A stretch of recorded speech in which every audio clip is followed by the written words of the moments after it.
नियमावली पर मुहर लग सकती है। नई नियमावली पर मुहर लगने की संभावना है। आज दोपहर 2 बजे कैबिनेट की बैठक होगी। 7वें चरण के शिक्षक बहाली शुरू हो सकती है। बड़ी खबर निकल करके सामने आ रही है। सभी विभागों ने नियमावली पर सहमति दे दी है। नई नियमावली से 3 लाख पद भरे जाएंगे। लंबे समय से यह मांग की जा रही है। रजनीश हमारे साथ जुड़े हुए। रजनीश, 7वें चरण की शिक्षक बहाली पर जो मुहर लगने की संभावना है वो लगातार बढ़ती जा रही है। क्या अपडेट है? क्या रास्ता साफ हो सकता है?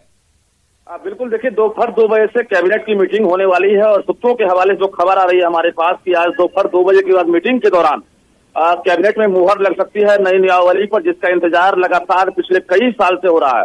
राज्य में सीटेट, बीटेट, एस्टेट अभ्यर्थी जो है लाखों की संख्या में है, लेकिन नई नियमावली पर मुहर नहीं लगने की वजह से बहाली प्रक्रिया अब तक शुरू नहीं हुई है। और आज जैसे ही मुहर लगेगी, जो खबर आ रही है, उसके बाद 7वें फेज की बहाली शुरू हो। और सबसे पहले ये कहा जा रहा है कि हाई स्कूल की बहाली होगी, यानी माध्यमिक स्कूलों के लिए बहाली शुरू हो सकती है।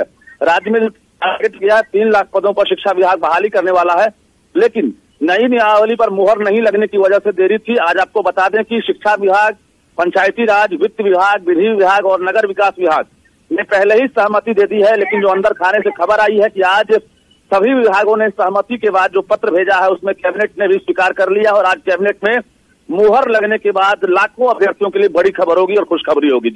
जी बिल्कुल। तो काफी लंबे वक्त से इंतजार शिक्षक अभ्यर्थी कर रहे थे। सड़कों से लेकर के सदन तक भी पहुंचने की लगातार ये लोग कोशिश कर रहे थे, लेकिन जो नई नियमावली होगी उसके लागू हो जाने पर, उस पर मुहर लग जाने के बाद से क्या लग रहा है कितना वक्त लगेगा कि इनकी ज्वाइनिंग की पूरी प्रक्रिया पूरी हो सकेगी?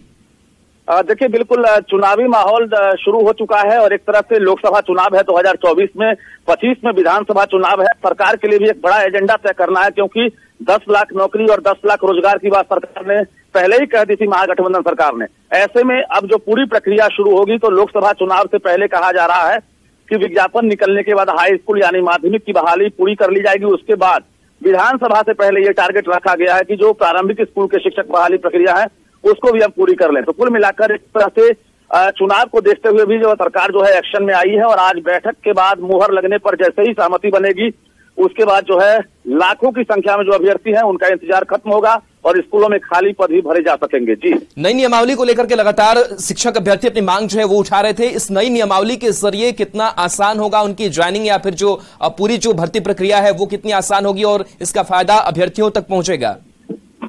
देखिए, पहले जो प्रक्रिया थी, ग्राम पंचायत में मुखिया होते थे, उसके साथ साथ पंचायत सचिव होते थे, उसके बाद जो है प्रखंड अध्यक्ष होते थे, तमाम लोगों की जो जवाबदेही थी, अब एक तरह से अब उनको शिथिल कर दिया गया है। अब एक तरह से जिला को ये अधिकार दिया गया है नई नियमावली में, और अब शिक्षा विभाग को मॉनिटरिंग करेगा। और कुल मिलाकर ये कहें सेंट्रलाइज तरीके से अब जो है जो अभ्यर्थी हैं वो आवेदन कर सकेंगे, यानी अलग अलग नियोजन इकाई में उन्हें फिजिकली नहीं जाना पड़ेगा, बल्कि एक जगह बैठे वो ऑनलाइन एप्लीकेशन फिलअप कर सकते हैं। और कई तरह की सुविधाएं जो है सरकार देने वाली है, जो नई नियमावली के तहत जो है बहाली होगी उसके बाद ये मिलेगी। जी, जिस नियोजन इकाई और पंचायत स्तर की नियोजन की बात हो रही थी उसमें लगातार धांधली और कई तरीके की जो अनियमितता की खबरें हैं वो लगातार सामने आ रही थी, और कहीं ना कहीं जो शिक्षक अभ्यर्थी थे उनको परेशानियों का सामना भी करना पड़ा था। लेकिन उन सब चीजों से इस सेंट्रलाइज सिस्टम को अब अलग कर दिया गया है। तो क्या लग रहा है कि अब कितनी जो यह पूरी प्रक्रिया है वो अब अलग हो चुकी है?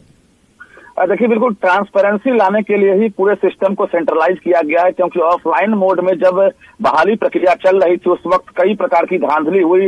सर्टिफिकेट वेरिफिकेशन से लेकर जो अपने अपने कैंडिडेट को नियुक्त करने का जो मामला आया था, तो कुल मिलाकर इन सब चीज से छुटकारा मिल जाएगा। जो अभ्यर्थी मेरिट वाले होंगे, जो मेरिट लिस्ट में आ जाएंगे, उनको अब कुल मिलाकर मौका मिलेगा। और निश्चित रूप से सीटेट, बीटेट, एस्टेट जो अभ्यर्थी हैं जो सड़कों पर आंदोलन कर रहे थे, विधानसभा घेराव कर रहे थे, अब उनके लिए आज बड़ी खबर मिल सकती है, क्योंकि आज मुहर लगेगी। उसके बाद जो है 7वें फेज का विज्ञापन जारी होगा और वो गुरुजी बन सकेंगे। जी चलिए, बिल्कुल। तो इंतजार जो है अब शिक्षक अभ्यर्थियों का खत्म होने जा रहा है, क्योंकि अब 7वें चरण के शिक्षक बहाली जल्द शुरू हो सकती है। बहुत बहुत शुक्रिया रजनीश तमाम जानकारी के लिए। तो सभी विभागों ने इस नई नियमावली पर सहमति दे दी है। नई नियमावली से 3 लाख पद भरे जाएंगे और लगातार शिक्षक अभ्यर्थियों का लंबे समय से इंतजार चल रहा था। और जो नई नियमावली होगी इसकी जो भर्ती प्रक्रिया है वो भी अलग होगी। पंचायत स्तर से अब इसे हटा करके सेंट्रलाइज्ड सिस्टम बनाया गया है, क्योंकि लगातार शिक्षक अभ्यर्थियों की परेशानी ये हो रही थी कि जो ज्वाइनिंग हो रही है उसमें कहीं ना कहीं जो मुखिया है और पंचायत स्तर के जो